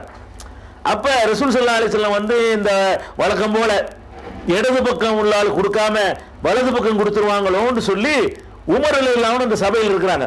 அவங்க வந்து ரொம்ப பதறாங்க. என்ன பதறாங்க? அபூபக்கர் இந்த பக்கம் முக்கியமான ஆள் இருக்காரு, அவருக்கு கொடுக்காம இந்த பொடியனுக்கு கொடுத்தான்னு அபூபக்கருக்கு போய் இன்சல்ட்டா போயிருமே அப்படின்னு சொல்லிட்டு ரசூல் ஸல்லல்லாஹு அலைஹி வஸல்லம் வந்து என்ன செய்யறாங்க, அவர் அபூபக்கர் கொடுங்கன்னு சொல்றாங்க. ரசூல் ஸல்லல்லாஹு அலைஹி வஸல்லம் என்ன செய்யறாங்க தெரியுமா? முடியாது. பையன்கிட்ட கேட்குறாரு, தம்பி உனக்கு தான் முன்னுரிமை, வலது பக்கத்தில் ஆரம்பிக்கணும், முன் பின்ன பெரிய ஆட்கள்லாம் இருக்கிறாங்க, அவங்களுக்கு கொடுக்க நீ பர்மிஷன் கொடுக்குறியான்னு கேட்குறாங்க. அதெல்லாம் முடியாது, அதெல்லாம் கொடுக்க மாட்டேன். அவர் சொல்ல பையன் சொல்கிறான், உங்கள்கிட்ட இருந்து கிடைக்கிற பாக்கியத்தை முதல்ல நான் வாங்கணும், எனக்கு ஏன் கடைசி அப்படின்ற உடனே அந்த பையன்கிட்ட கொடுத்து அப்படியே ரவுண்ட் அடித்து கடைசி அபூபக்கருக்கு வருது. இதை எதுக்கு சொல்கிறோம்னு கேட்டால், ஒரு சின்ன பையனா இருந்தாலும் ஒரு சபையில வந்து என்ன செய்யணும், சமமா நடத்தப்படணும், அந்த வரிசைக்கிரமமா நடத்தப்படணும். பள்ளிவாசல்ல நம்ம இன்னைக்கு பார்க்கிறோம், பள்ளிவாசல்கள்ல சீரணிகள் அது இதுன்னு கொடுக்குறாங்க, அது நோம்பு கஞ்சியே கொடுக்குறாங்க, வர்ற மக்களுக்கு ஊத்துறாங்க. ஊத்தும் எப்படி ஊத்துவாங்க? முக்கியமான ஆட்களுக்கு முதல் ஊத்துவாங்க, பெரிய ஆட்கள் அப்புறம் ஊத்துவாங்க, பசங்களை அவங்களுக்கு வரையா பின்னாடி அப்படிங்குவாங்க. பார்க்குறோமா இல்லையா? அதெல்லாம் கிடையாது. வருஷம்னா வருஷம் தான், முறைண்டா முறை தான். குழந்தைக்கு பையனுக்கு என்ன உரிமை அதான் பெரிய ஆளுக்கு இஸ்லாத்தில் நல்லா வளைக்கணும். இந்த மாதிரி கொடுக்கல் வாங்கல் பகிர்வது, ஒரு சபையில் வச்சு பகிர்றோம், பகிரும்போது என்ன செய்யணும், வலது பக்கம் இருந்து பகிரணும், ஆள் பார்த்து பகிரக்கூடாது, தகுதி பார்த்து பகிரக்கூடாது, வலது பக்கம் இருந்து பகிரணும். அப்போ வலது பக்கம் பையன் இருந்தால் பையனை தான் கொடுக்கணும். அப்போ நபி ஸல்லல்லாஹு அலைஹி வஸல்லம் சின்னவர்களுடைய உரிமை எவ்வளவு மதிச்சிருக்கிறாங்கன்னு பாருங்க. பெரிய ஆளுக்கு உரிமையெல்லாம் விட்டு தள்ளுங்க, சின்ன ஒரு பொடியன், இந்த புகாரில் வரக்கூடிய ஆதாரப்பூர்வமான ஹதீஸ், அவர் ஒரு பொடியனுடைய உரிமையை கூட ரசூல் ஸல்லல்லாஹு அலைஹி வஸல்லம் உறுதிஞ்சிருக்கிறாங்க. மதிச்சு சலாம் சொன்னதை பார்க்குறோம், அவர்கிட்ட பர்மிஷன் கேட்டு கொடுக்க விரும்புகிறத பார்க்குறோம். இந்த மாதிரி அவங்களுடைய வாழ்க்கையில் நடந்திருக்கிறாங்க. இதை நம்ம பேணணும். சபைகளில் சிறுவர்கள் விஷயத்தில் பள்ளிவாசல்களை இவங்க நடந்து கொள்ளக்கூடிய முறை, அது சீரணி கொடுக்குறோம் அது கொடுக்குறோன்னு சின்ன ஆட்களை அடித்து விரட்டு அவங்க ஒரு கணக்கில் எடுத்துக்கவில்லை. நீ யானை ஓடுறான் வழி ஓடுறான் அப்படின்னு சொல்லக்கூடிய காட்சியெல்லாம் பார்க்குறோம். இதில் ரெண்டு விஷயம், நபி ஸல்லல்லாஹு அலைஹி வஸல்லம் நீதியாக சின்ன ஆளுக்கு உரிமையும் மதித்தார்கள்னு விளங்குறது. அடுத்து விளங்குற விஷயம் என்னன்னு கேட்டால், நபி ஸல்லல்லாஹு அலைஹி வஸல்லம் அவர்களுடைய சபையில் சின்னவர் பெரியவர் பையன் என்ற வேறுபாடு இல்லாமல் அமர்ந்தார்கள். ஒரு பயான் நடக்கிறது, பயான் நடக்கும் பொழுது 25, 30, 40 வயசுக்காரங்களாம் உட்காந்துருப்பாங்க. ஒரு 8 வயசு பையன் வந்து உட்காருப்பான்டா, நீ எனக்கு வந்த பின்னாடி சொல்றோமா இல்லையா? அது ரசூல் ஸல்லல்லாஹு அலைஹி வஸல்லம் சொல்லாத ஒன்று, அவங்க அப்படி செய்யலை. சின்ன ஆள் பெரிய ஆள்லாம் பார்க்கல, சபைக்கு வந்துட்டு எல்லாம் ஒன்று தான் உட்கார் என்ற அளவுக்கு பெருமானார் ஸல்லல்லாஹு அலைஹி வஸல்லம் அவர்கள் அந்த சிறுவர்களுடைய உரிமைகளை மதித்து கண்ணியப்படுத்தியிருக்கிறாங்க. இதெல்லாம் பண்பாடுகள். சின்ன வயசுல எல்லாம் என்ன செய்யணும், நம்ம உண்டாக்கணும். இது வந்து சின்ன குழந்தைகள் விஷயத்தில் நடந்து கொள்ளக்கூடிய ஒரு முக்கியமான முறை. அதில் சிறுவர்கள் விஷயமாக நாம் அறிந்து கொள்ள வேண்டிய இன்னொரு விஷயம் என்னன்னு கேட்டால், வணக்க வழிபாடுகளில் இருந்து சிறுவர்களை விரட்டி அடிக்கக்கூடிய வழக்கம் நம்மிடத்தில் இருக்கிறது, நிறைய பரவலாகவே இருக்கிறது. எந்த அளவுக்கு இருக்குன்னு கேட்டால், அதாவது பள்ளி வாசலுக்கு வர விரட்டி அடி வராத, நீ கடைசபுக்கு போ, நீங்க வரக்கூடாது அப்படின்லாம் சொல்லக்கூடிய அளவுக்கு நம்ம என்ன செய்யறோம் பார்க்கிறோம். ஆனால் நபிகள் நாயகம் ஸல்லல்லாஹு அலைஹி வஸல்லம் அவர்கள் காலத்தில் பள்ளி வாசல்ல இருந்து சின்ன பிள்ளைகளை விரட்டி அடிச்சது கிடையாது. எந்த அளவுக்கு சின்ன பிள்ளைகள்லாம் வந்திருக்காங்க தெரியுமா? தாய்மார்கள் பெண்கள் பள்ளி வாசலுக்கு வந்தாங்கல்ல, நபி ஸல்லல்லாஹு அலைஹி வஸல்லம் காலத்தில் பெண்களுக்கும் பள்ளி வாசலுக்கு வர அனுமதி இருந்தது. அந்த அனுமதி இன்னைக்கும் கியாம நாள் வரைக்கும் இருக்கிறது. மார்க்கம் அறியாதவர்களுடைய கையில் நிர்வாகங்கள் இருக்கிறதுனால அந்த அனுமதியை கொடுக்க மாட்டேங்கிறாங்க. நபிகள் நாயகம் ஸல்லல்லாஹு அலைஹி வஸல்லம் அவர்கள் காலத்தில் பெண்கள் வந்தாங்க. இன்னைக்கு உலகத்தில் எல்லா பள்ளிவாசல்கள்லையும் பல ஊர்கள் பல நாடுகளில் பெண்களை அனுமதிக்கிறாங்க. நம்ம நாட்டில் உள்ள பிற்போக்குவாதிகள் மார்க்கம் அறியாம குர்ஆன் ஹதீஸ் அறியாம அவங்க அதை தடுத்து வச்சிருக்கிறாங்க. தப்பு அது. சரி, அப்ப பெண்கள் வரக்கூடிய நேரத்தில் குழந்தைகளையும் தூக்கிட்டு வந்துருவாங்க. எந்த குழந்தைய, தொழுகிற குழந்தையவா? இல்லை, தொட்டில கிடக்கிற குழந்தை தூக்கிட்டு வந்துருவாங்க. குழந்தை அழுதா என்ன செய்வது? பள்ளிவாசலுக்கு போகணும், கணவரும் தொழு வந்துருவாரு, மனைவி வரணும். மனைவி பிள்ளைய மட்டும் அங்கே போட்டால் வர முடியும், வீட்டில் பிள்ளைய காரணம் காட்டிட்டு இருந்து அங்கே தொழாமல் இருந்துருவாங்க. அதுக்காக என்ன செய்வாங்களாம், குழந்தைகளை கை குழந்தைகளை தூக்கி கொண்டு பள்ளிவாசலுக்கு வந்துருவாங்க. வந்த உடனே நபி ஸல்லல்லாஹு அலைஹி வஸல்லம் என்ன செய்வாங்கன்னு கேட்டால், தொழுதுகிட்டு இருப்பாங்க. கை குழந்தைய கொண்டாந்து அங்கனுக்குள்ள தொட்டியை கட்டி போட்டு ஒரு ஓரத்தில் பள்ளிவாசல் ஓரத்தை தொட்டியை கட்டி போட்டுவிட்டு அது இவங்க தொழுதுகிட்டு இருப்பாங்க. தொழுத உடனே குழந்தை தானே அழுவ ஆரம்பிச்சிடும்.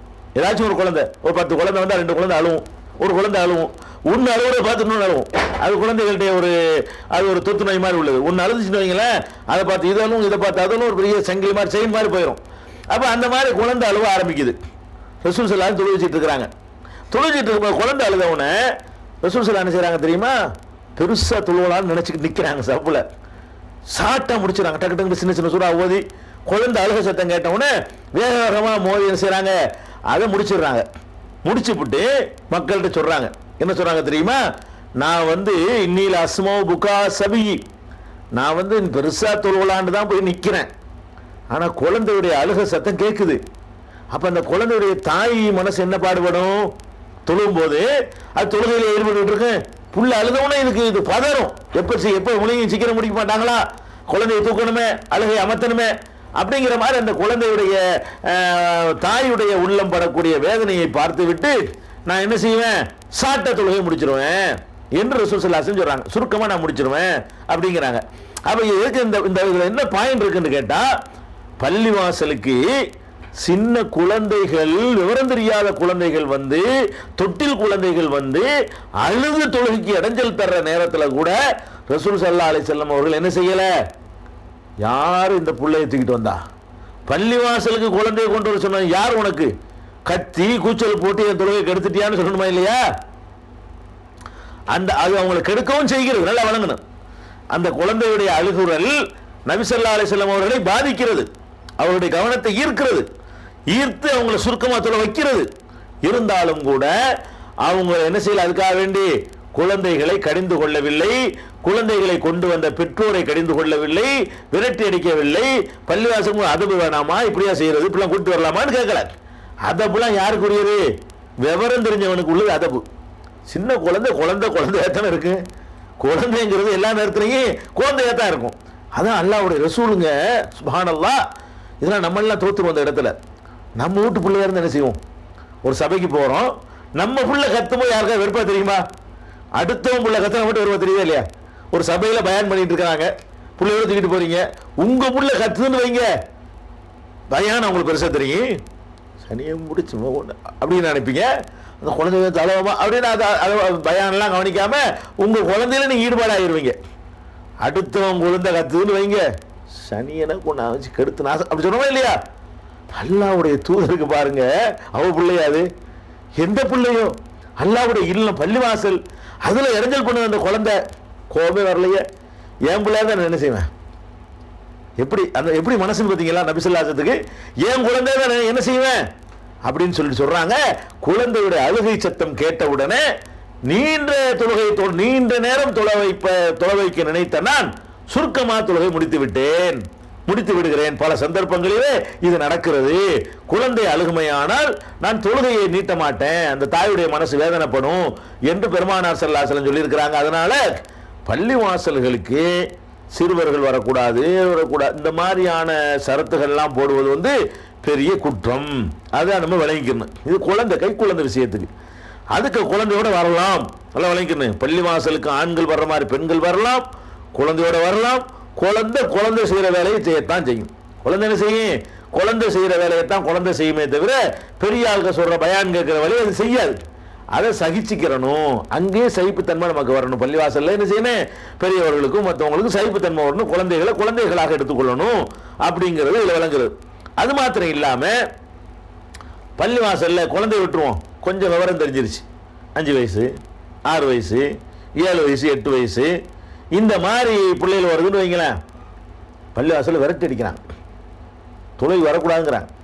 குழந்தைகள் வந்தாங்கன்னு சொன்னா பல ஊர்களில் நாங்கள்லாம் சின்ன பிள்ளையாருக்கும் விரட்டி விட்டுருக்குறாங்க பள்ளிவாசல்ல இருந்து. அந்த சின்ன ஆளுக்கெல்லாம் வரக்கூடாதுன்னு சொல்லி நிர்வாகத்தில் இருக்கிறவங்க. அப்போ அந்த மாதிரி பள்ளிவாசல்களுக்கு விரட்டி அடிக்கிறதெல்லாம் வந்து பசுமலை தாணி மாதிரி அந்த இதயத்தில் பதிஞ்சதுனால தான் பெரிய ஆளை போய் போக மாட்டேங்கிறாங்க. நிறைய விரட்டி அடிச்ச இடம்னு சொல்லிட்டு பதிஞ்சு போயிடுது. அப்போ சிறு குழந்தைகள் ஆர்வமாக வரும் பொழுது அதை ஊக்குவிக்கிறது தான் சரியான முறை. இது கூட நம்மளா கண்டுபிடிச்ச ஒரு முறை இல்லை. நபிகள் நாயகம் ஸல்லல்லாஹு அலைஹி வஸல்லம் அவர்கள் இந்த முறையை நமக்கு என்ன செய்கிறாங்க? சொல்லி தர்றாங்க. அவங்க வாழ்க்கையில் அவங்களுடைய காலத்தில் நடந்த சம்பவத்தை பாருங்க. ஒரு நாள் நபி ஸல்லல்லாஹு அலைஹி வஸல்லம் அவர்கள் இஷா தொழுகையை தாமதப்படுத்தினார்கள். இஷா தொழுகை மக்ரிப் சூரியன் மறைஞ்சு 80 நிமிஷம் ஆன உடனே இஷா தொழுகை வந்துடும். 5:45 சூரியன் 5:40 சூரியன் மறையுதுன்னு சொன்னால் 5:40 ஒரு 80 நிமிஷத்தை சேர்த்தீங்கன்னா 7 மணி இன்னைக்கு உள்ள டைம், சென்னை டைம். அப்போ 7 மணிக்கெல்லாம் இஷா தொழுகை வக்து வந்துடுது. சில ஊரில் சில காலங்களில் வந்து சூரியன் 6:30 மறைஞ்சா 7:20 அது மாதிரி வரும். 7:30 7:50 வரும், 1:20, அதான் 80 நிமிஷம். அப்போ 80 நிமிஷம் கழிச்சு இஷா வக்து வருதுன்னு வைங்க. சரி, நபி ஸல்லல்லாஹு அலைஹி வஸல்லம் என்ன பண்ணுறாங்க, ஒரு நாள் இப்படி 7 மணி 7:30 மணி இந்த மாதிரி நேரத்தில் தொழுவாம லேட் பண்ணுறாங்க. அது மாதிரி டைம் போய்கிட்டே இருக்கிறது. ரொம்ப லேட் பண்ணிட்டாங்க ரசூல் ஸல்லல்லாஹு அலைஹி வஸல்லம் ஒரு நாள். இது எப்போ நடக்குதுன்னு கேட்டால், தாலிக்க கபுலா யஃப்ஷுல் இஸ்லாம், இஸ்லாம் பரவுவதற்கு முன்னாடி. மதீனாவில் மட்டும்தான் முஸ்லீம்கள் இருக்கிறாங்க. மக்காவிலேருந்து ஹிஜ்ரத் பண்ணி வந்து மதீனாவில் இருக்கிறாங்க. அக்கம் பக்கத்தில் எங்கேயுமே முஸ்லீம்கள் இல்லை. அது ஆரம்ப காலம். இது ஹிஜ்ரத் செய்து வந்த ஆரம்ப கட்டத்தில் சும்மா மதீனாவில் மட்டும் 500-600 பேர் இருப்பாங்க இல்லையா, அந்த மாதிரி அளவில் மட்டும் முஸ்லீம்கள் இருந்த காலத்தில் இந்த சம்பவம் நடந்தது. அப்போ உமர் ரலியல்லாஹு என்ன செய்கிறாங்க, பார்க்குறாங்க. பார்த்தா பொம்பளை எல்லாம் ஒரு பக்கம் தூங்கி வலிக்கிறாங்க, சிறுவர்கள்லாம் தூங்குறாங்களா. அந்த ஹதீஸ்ல அப்படி, அதான் பாயிண்ட். ஹத்தா கால உமர் சொன்னார்கள் நபி ஸல்லல்லாஹு அலைஹி வஸல்லம் அவங்கள்ட்ட போய், நாமன் நிசாவு சிபியான், அல்லாஹ்வுடைய தூதரே, பெண்கள்லாம் தூங்குறாங்க, சிறுவர்கள்லாம் தூங்குறாங்க, தூக்கம் வருது பாவம் அப்படின்னு சொன்ன உடனே ரசூல் ஸல்லல்லாஹு அலைஹி வஸல்லம் வெளியே வந்து பள்ளிவாசலில் இருந்தவங்கள்ட்ட சொன்னாங்க, இந்த பூமியில் உங்களை தவிர தொழுகைக்காக யாரும் நம்ம கூட தான் காத்துட்டு இருக்கிறோம், உலகத்தில் யார் தொழணும். அப்போ முஸ்லீம் இஸ்லாம் பரவாயில்லைங்கிற அர்த்தம் சொல்றாங்க. இஸ்லாம் பரவாயில்ல காலமாக இருந்ததுனால இங்கே நம்ம உட்கார்ந்துருக்கிறோமே, அல்லாஹ்வுடைய தொழுகைக்காக இந்த உலகத்திலேயே காத்திருக்கிற நம்ம மட்டும்தான், இந்த பூமியில் யாரும் தொழுகைக்காக காத்திருக்கலன்னு சொன்னாங்க. ஏன் அப்படி சொன்னாங்கன்னா, வேற எங்கேயும் இப்போ இஸ்லாம் இல்லை, அதனால நம்ம மதீனாவில் மட்டும்தான் முஸ்லீம்கள் இருந்தாங்க, அவங்க மட்டும் தான் காத்துக்கிட்டு இருந்தாங்க, அதை வச்சு சொன்னாங்க. அப்போ இதில் என்ன, அந்த பாயிண்ட்லாம் முக்கியம் இல்லை, அதெல்லாம் இப்போ நம்ம வழங்க வேண்டிய விஷயம். இது புகாரியில் 566, 569, 862, 864 இது எல்லாம் சேர்ந்து என்ன மெசேஜ் சொல்றதுன்னு கேட்டா, இஷா தொழுகை வந்து லேட் பண்றாங்க ரசூல் ஸல்லல்லாஹு அலைஹி வஸல்லம். அந்த லேட் பண்றதுனால குழந்தைகள் தூங்குறாங்கன்னு வருது, பெண்கள் தூங்குறாங்கன்னு வருது. பள்ளிவாசல்ல பெண்களும் குழந்தைகளும் தூங்குறாங்கன்னு என்ன அர்த்தம், பள்ளிவாசலுக்கு வந்தாங்கன்னு அர்த்தம். சிபியான்டா யாரு சொல்றதுன்னா, பருவ வயசு அடையாதவன் அர்த்தம்.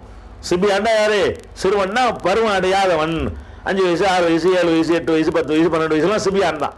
அப்ப சிறுவர்கள் வந்து நபி ஸல்லல்லாஹு அலைஹி வஸல்லம் காலத்தில் பள்ளிவாசலுக்கு வந்து பள்ளிவாசலில் தூங்கி விழுந்திருக்கிறாங்க என்ற காட்சியை நம்ம பார்க்குறோம்னா என்ன அர்த்தம், சிறுவர்கள் பள்ளிக்கு சிறுவர்கள் வரணும், வர ஊக்குவிக்கணும், வந்தா தடுக்கக்கூடாது அப்படிங்கிறத பார்க்குறோம். அது ஆனால் 7 வயசுல நீங்க தொழுவங்க 10 வயசுல அடிங்கன்னு ஒரு ஹதீஸ் சொல்றது இருக்குது, அது சரியான ஆதாரமான ஹதீஸ் இல்லை. ஆனால் அந்த ஹதீஸ் இல்லாட்டா கூட சிறுவர்கள் பள்ளிக்கு வந்தாங்க என்பதற்கு என்ன இருக்குது, ஹதீஸுகள் ஆதாரபூர்வமாக இருக்குது. அதே மாதிரி வந்து இன்னொரு சம்பவத்தை கூட சொல்லலாம்.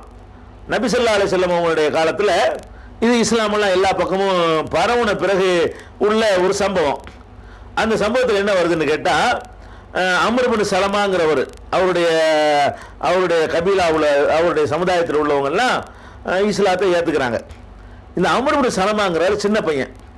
இவர் என்ன பண்ணுவார்னு கேட்டால், ரசூலுல்லாஹ்வுடைய தோழர்கள் அங்கே பிரயாணத்தில் இவங்களை கடந்து போகும் பொழுது அவங்கள்ட்ட பேசி, அவங்க தொழுகிறது, அவங்க நின்று ஓதுறதுலாம், இடையில எங்கே தொழுவாங்க இல்லையா, அதெல்லாம் கவனித்து குர்ஆனுடைய சில விஷயங்களை மனப்பாடம் பண்ணிட்டார் இவர். சஹாபாக்கள் வந்து இவங்களுடைய சமுதாயத்தை கடந்து போகிறத பார்த்து அப்போ என்ன செய்வாங்கன்னு கேட்டால், இவர் சில குர்ஆன் வசனங்களை மனப்பாடம் பண்ணிக்கிட்டார். பிறகு என்ன செய்கிறாங்கன்னா, இவருடைய சமுதாயத்தில் உள்ளவங்கெல்லாம் இஸ்லாத்தை தழுவுறாங்க.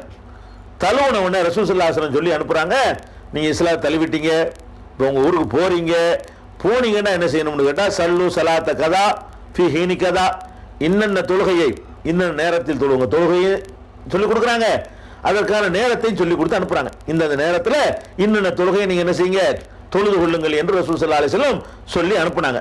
அப்படி அனுப்பக்கூடிய நேரத்தில் இன்னொன்னையும் சொல்லி அனுப்புகிறாங்க, ஃபைதா ஹலரத்தி ஸலா, தொழுகை நேரம் வந்து விடுமையானால் ஃபல்யு அது நகதுக்கும், உங்களில் ஒரு ஆள் பாங்கு சொல்லட்டும், ஒல் யஉம்முக்கும் அக்ஸருக்கும் குர்ஆனன், குர்ஆனை நல்லா ஓதுனவர் உங்களில் இமாமா இருக்கட்டும் அப்படின்னு சொல்லி அனுப்புகிறாங்க. நீங்கள் எல்லாம் இஸ்லாத்தை தழுவிட்டீங்க, போறீங்க, உங்களில் யாருக்கு கொஞ்சம் குர்ஆன் கூடுதலாக தெரியுமோ அவங்க இமாமத்து செய்யுங்க, ஒரு ஆள் பாங்க சொல்லுங்க, நல்லா ஓத தெரிஞ்சவர் இமாமத்து செய்யுங்கன்னு சொல்லி அனுப்புகிறாங்க.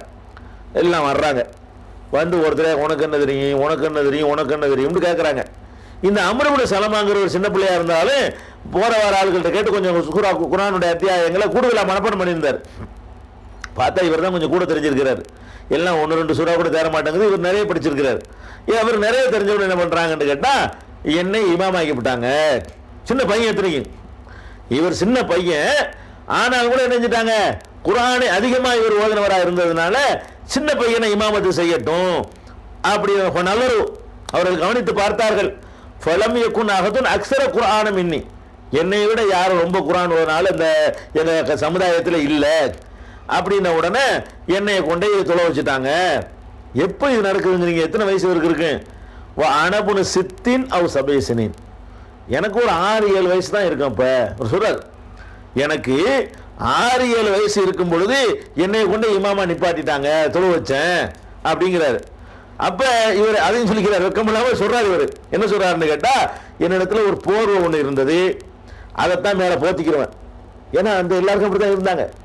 ஜட்டி பனியன் வேட்டி பேண்ட் எல்லாம் பார்த்தா கிடையாது, ஒரு போர்வை போத்திக்கிடுவாங்க, கீழே அடை கிடையாது. இப்போ பெரிய போர்வை போட்டா அது முழங்கால் வரைக்கும் அப்படி போத்திக்கிற சின்ன பையன் தானே, ஒரு போர்வை இப்படி போத்திக்கிட்டாருன்னு சொன்னா அது 7 வயசு பையன் 6 வயசு பையன் கணக்கு பண்ணிக்கிறீங்களேன். ஒரு போர்வையை விட்டா அது வாட்டுக்கு என்ன செய்யும், முழங்கால் வரைக்கும் மறைச்சிடும், மறைக்க வேண்டியது மறைச்சிடும். ஆனாலும் உள்ளுக்குள்ள வேற ட்ரெஸ் எல்லாம் இவருக்கு இல்லாதனால அந்த சமுதாயமே டோட்டலா வறுமையில ஆரம்ப கட்டத்தில் இருந்த காரணத்தினாலையும் என்ன ஆச்சுன்னு சொன்னா, சைதாவுக்கு போகும் பொழுது அவர் அந்த விலகி பின்னாடி உள்ள தொலையெல்லாம் தெரிய ஆரம்பிச்சிடும்.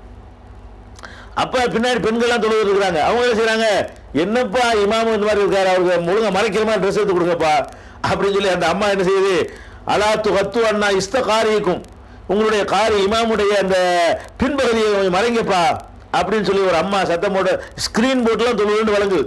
நம்ம என்ன செய்யறோம், பெண்களுக்கு ஸ்கிரீன் போட்டு தொழுவலான்னு பத்துவா கொடுக்குறாங்க. இங்க என்ன செய்யுது, இமாமுவாவது பார்த்துருக்குறாங்கன்னு வழங்குது. இஸ்த காரிக்கும், அவங்களுடைய காரியுடைய பின்பகுதியை நீங்கள் மறையுங்கன்னு சொன்ன உடனே எனக்கு ஒரு சட்டத்தை வச்சு தந்தாங்க, அது அளவுக்கு நான் ஒரு காலத்தில் சந்தோஷப்பட்டது இல்லைன்னு ஒரு சொல்றாரு. இது பிரச்சனை, அது இல்லை பிரச்சனை. இப்ப புகாரியில 4302வது ஹதீஸா இடம்பெற்றிருக்கிறது. நபிகள் நாயகம் ஸல்லல்லாஹு அலைஹி வஸல்லமுடைய காலத்தில் இப்படி ஒரு சம்பவம் ஒரு பகுதியில் நடக்குது. குர்ஆனை அதிகமாக ஓதுனவர் இமாமத் செய்யட்டும். தவறான காரியங்கள் நபி ஸல்லல்லாஹு அலைஹி வஸல்லம் காலத்தில் நடக்குமையானால், மார்க்கத்தில் இது அனுமதி இல்லாத நடக்குமையானால், வஹி இறங்குற காலமா இருந்ததுனால அல்லாஹ் அறிவிச்சிருவான், இந்த மாதிரி ஒரு இடத்துல ராங்கா நடந்துட்டு இருக்கிறாங்க, இமாமா இருக்கிறாள், ஒரு 25 வயசு இருக்கணும், 7 வருஷம் படிச்சிருந்தா தான் இமாமத்து செய்யணும், அவர் பெரிய தாடி வச்சிருக்கணும், பெரிய தலப்பா பண்ணியிருக்கணும், சுண்ணத்து பண்ணியிருந்தா தான் பள்ளியாசலுக்குள்ளே வரணும். இவர் சுண்ணத்து பண்ண 7 வயசுல சுண்ணத்து கிடையாது, முன்னே சொன்னோம்ல, 7 வயசுல பண்ணியிருக்க மாட்டாங்க, பண்றதுக்கு அனுமதி இருக்குது, பண்ணியிருக்க மாட்டாங்க. ஏன்னா பருவம் அடையும் போது பண்ணுவாங்கன்னு இப்னு அப்பாஸ் சொன்ன ஹதீஸ் நம்ம ஏற்கனவே உங்களுக்கு சொல்லி இருக்கிறோம். அப்ப அந்த மாதிரி வச்சு பார்க்கக்கூடிய நேரத்தில் ஒரு சின்ன பையன் இமாமத்து செஞ்சிருக்கிறான்னு வருது 4302 நிறைய இடங்கள்ல வருது. ஒரு உதாரணத்துக்காக புகாரியில 4302வது ஹதீஸ்ல பார்க்கிறோம். அதனால சிறுவர்களை பள்ளிவாசலுக்கு வர்றதை தடுத்துறாதீங்க, அவர்கள் தொழுகை நடத்துறது கூட தகுதியானவர்கள் தெரிஞ்சிருக்குமே ஆனால், சட்டங்கள் தெரிஞ்சிருக்குமே ஆனால், சுன்னத்து செய்யாம இருந்தாலும் சரி பள்ளிவாசலுக்கு வரலாம், அவர்கள் தொழுவிக்கலாம், அப்படி நடந்திருக்கிறது என்பதை நம்ம என்ன செய்யறோம், பார்க்கிறோம். அதே மாதிரி இன்னும் சொல்ல போனா ஜனாசா தொழுகை இறந்தவர்களுக்காக தொழுகிறோம்.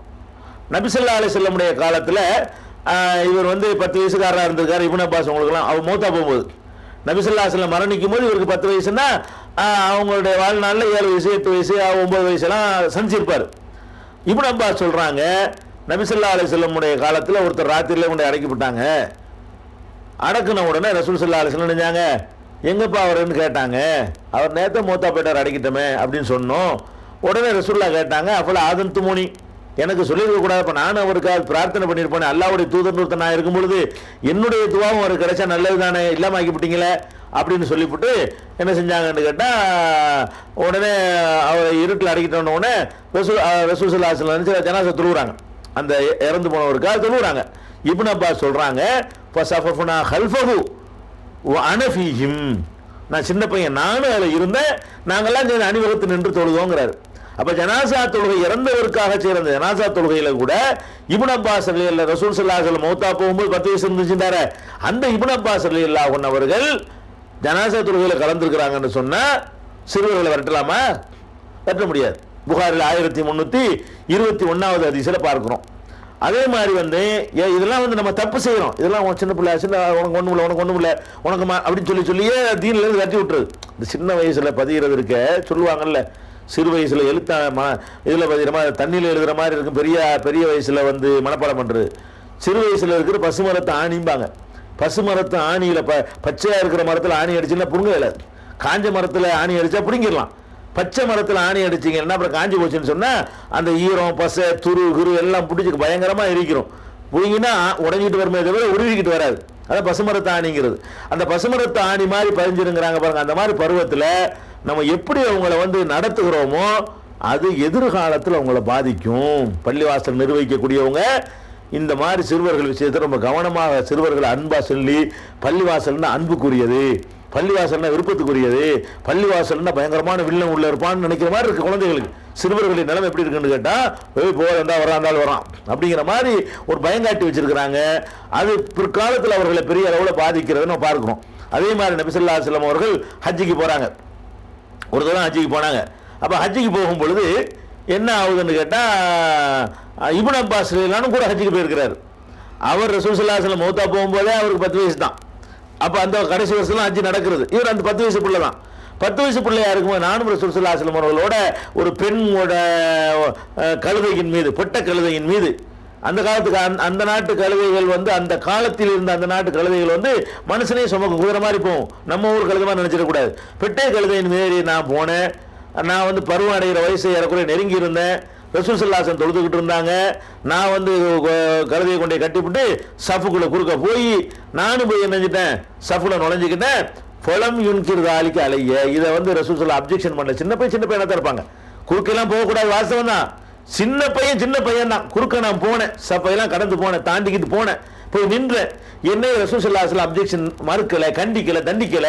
ஏன்டா அவன் அறிவு இருக்கா முட்டா பையில, ஏன்டா வந்து கேட்கல. அப்ப சின்ன பையங்க வந்து சின்ன பையங்க வேலையை செஞ்சார்களே, ஆனால் அதை சகித்துக் கொள்ளணும். பள்ளிவாசலாக இருந்தாலும் கூட சகித்துக் கொள்ளணும் என்று ரசூல் ஸல்லல்லாஹு அலைஹி வஸல்லம் காட்டி தர்றாங்க.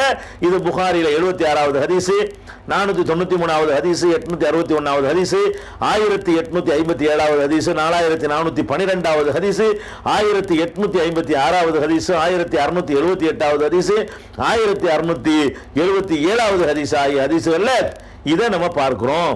அதே மாதிரி வந்து சாயிப் இப்னு யஸீத் என்ற ஒரு சஹாபின்னு சொன்னா, இவர் வந்து சஹாபின்னு ரசூலுல்லாஹ் பார்த்திருக்காரு, தவிர விவரம் உள்ள வயசுல பார்க்கல. வாப்பா தான் சஹாபி யஸீதுங்கிறவர்.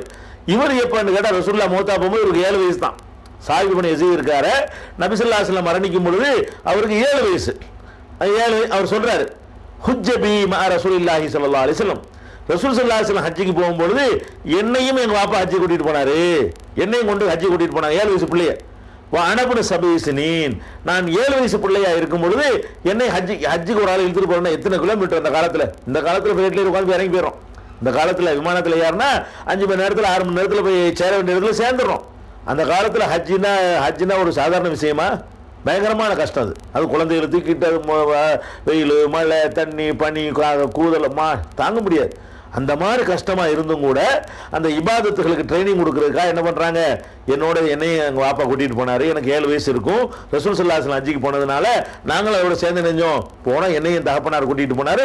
அப்ப எனக்கு வயசு 7 தான் என்று சாயிப் இப்னு யஸீதுங்கிறவரே என்ன செய்யறாரு சொல்றாரு. இது புகாரில 1858, 1859 ஆகிய எண்களை கொண்ட ஹதீஸாக இது பதிவு செய்யப்பட்டிருக்கிறது. இது அது பரவாயில்லை, 7 வயசு. ரசூல் ஸல்லல்லாஹு அலைஹி வஸல்லம் ஹஜ்ஜிக்கு போயிருக்கிற நேரத்தில் ஒரு அம்மா என்ன பண்றாங்கன்னு கேட்டா, ஒரு குழந்தையை தூக்கிட்டு வருது. குழந்தையை தூக்கிட்டு வந்தோடனே ரசூல் ஸல்லல்லாஹு அலைஹி வஸல்லம் எதுக்கு போயிட்டு இருக்கிறாங்க. அப்போ அந்த அம்மா ஒரு கூட்டத்தில் இருந்து கேட்குது, இவங்கெல்லாம் யாருன்னொடனே முஸ்லீம்கள் இவங்க தான், நம்ம இஸ்லாம் வந்திருக்கலாம் தான், இவங்க தான் அந்த முஸ்லீம்கள் அப்படின்னு. அப்போ நீங்கள் யாருன்னு ரசூல்லாட்ட அந்த அம்மா கேட்குது. நான் தான் அல்லாஹ்வுடைய தூதர், ஆனால் ரசூல்லாங்கிறாங்க. நான் தான் ரசூல்லா. நீங்கள் தான் ரசூல்லாவா அப்படின்னு சொல்லிட்டு பார்த்ததில்லை போல இருக்கு. அப்போ என்ன செய்யறாங்க, அம்மா வந்து ஒரு பையனை தூக்கி ரசூல்லாட்ட காட்டி, அலி ஹாதா ஹஜ்ஜுன், இவனுக்கு ஹஜ்ஜி இருக்கான்னு கேட்குது. சின்ன பையனை தூக்கி காட்டுற, சின்ன பையன் தானே, 3 வயசு 4 வயசு பிள்ளையா இருந்திருப்பான். அலி ஹாதா ஹஜ்ஜுன், இந்த பையனுக்கு ஹஜ்ஜி இருக்குதா அப்படின்னு ரசூல் ஸல்லல்லாஹு அலைஹி வஸல்லம் அவங்கள்ட்ட அந்த அம்மா வந்து கேள்வி கேட்குது. ரசூல் ஸல்லல்லாஹு அலைஹி சொல்றாங்க, நாம் இருக்குது, வழக்கி அஜ்ருன், கூலி உனக்கு இருக்கு, நீ தான் தூக்கி சுமக்கிற. அந்த குழந்தை தானாக தவாப் செய்ய போகுது, தூக்குறது சுமக்கிறது கஷ்டப்படுறது எல்லாம் நீ செய்யறதுனால வழக்கி அஜ்ருன், உனக்கு கூலி இருக்குது, அவனுக்கு ஹஜ்ஜி கூட்டிட்டு போ. ஹஜ்ஜில் இப்போ ஹரமு ஷரீஃபை கூட்டிட்டு போறாங்க. இது என்ன பாயிண்ட்னு கேட்டா, நீங்க சாதாரண பள்ளிவாசலுக்கு தடுக்கிறீங்க, மஸ்ஜிதுல் ஹராமோட ஒப்பிட்டு பார்த்தோம்னா மற்ற பள்ளிவாசல் 1,00,000 மடங்கு கம்மி. அழகுதா, 1,00,000 மடங்கு சிறப்புக்குரிய அந்த மஸ்ஜிதுல் ஹராம், புனிதமிக்க மஸ்ஜிதுல் ஹராமை நோக்கி அந்த சிறு குழந்தைகளை கூட தூக்கிட்டு போயிருக்கிறாங்க, கை குழந்தை தூக்கிட்டு போயிருக்கிறாங்க, 7 வயசு பிள்ளை தூக்கிட்டு போயிருக்கிறாங்க, 10 வயசு ஆட்களை ஹஜ்ஜிக்கு போறது கூட்டிட்டு போயிருக்கிறாங்க என்பதெல்லாம் பார்க்கிறோம். அதனால சிறுவர்கள் வந்து வணக்க வழிபாடுகள் செய்யற விஷயத்துல நம்ம என்ன செய்யக்கூடாது, குறுக்க நிற்க கூடாது. இன்னும் சொல்ல போனா ஹசன் ரலியல்லாஹு அன்ஹு அவர்கள் அவங்கள்ட்ட அபுல் ஹவுராங்கிறவர் கேட்கிறாரு, நபி ஸல்லல்லாஹு அலைஹி வஸல்லம் அவங்கள்ட்ட இருந்து நீங்க எதை மனப்பாடம் பண்ணிக்கிட்டீங்க? அவர் சொல்றார் ஸலவாத்துல் ஹம்ஸ், 5 வேளை தொழுகை மனப்பாடம் பண்ணிக்கிட்டேங்கிறார். அப்ப அந்த சின்ன பையனா ரசூல் ஸல்லல்லாஹு அலைஹி வஸல்லம் சின்ன பையவர், அப்ப ரசூல் ஸல்லல்லாஹு அலைஹி வஸல்லம் சின்ன பிள்ளைக்கு என்ன பண்ணிட்டாங்கன்னு கேட்டா 5 கால தொழுகை அது கற்றுக் கொடுத்துருக்காங்க என்பதை பார்க்கிறோம். அதனால இபாதத்துகள் வணக்க வழிபாடுகள் விஷயத்துல பொதுவான சபைகளுக்கு வர்றது இந்த மாதிரி விஷயங்கள்ல எல்லாம் என்ன செய்யக்கூடாது, நம்ம குழந்தைகளை விரட்டி அடிக்க கூடாது என்பதை தெரிந்து கொள்ளணும். இன்னும் இந்த பிறப்பு முதல் இறப்பு வரை என்ற விஷயத்தில் அறிந்து கொள்ள வேண்டிய பல செய்திகள் இருக்கின்றன. இன்ஷா அல்லாஹ் அதை நம்ம நாளைக்கு பார்க்கலாம்.